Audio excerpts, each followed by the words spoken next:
Negotiations between Ocoee River outfitters and the Tennessee Valley Authority are making waves, but this time not necessarily in the water. The controversy all stems around how much it could cost to keep the current going in the river. News Channel 9's Hannah Lawrence has the story. These river rafters need those rapids in order to continue their sport. Tonight, rafting companies say they're working through rough waters with TVA to keep the cost of creating that current down. TVA spokesperson Jim Hopson says there are two paths water can take on the Ocoee River.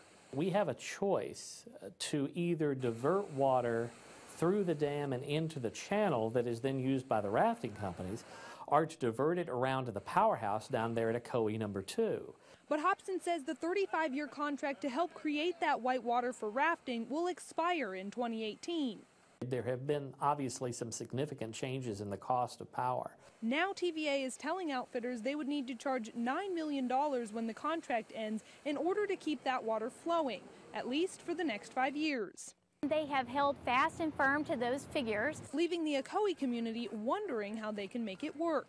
For Keith Jenkins, he says he'd have to charge around $11 more for a single rafting ticket. If that $11 eliminated some visitors, that $11 would begin to increase as the visitors dropped.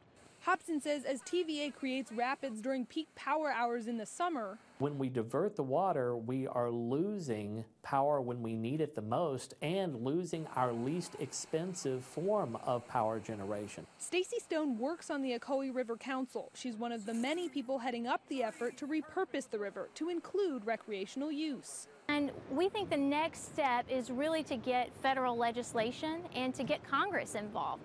We'd like to see that happen so we can have a dog in the fight.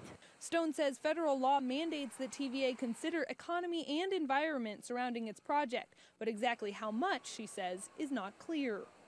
Stone says the River Council is asking anyone who wants to join its cause to help by submitting letters to Congress. You can do so at their website, savetheocoee.org. Reporting for News Channel 9, I'm Hannah Lawrence. Stacy Stone says TVA is the only utility company in the country that can charge for water releases like the ones on the Ocoee.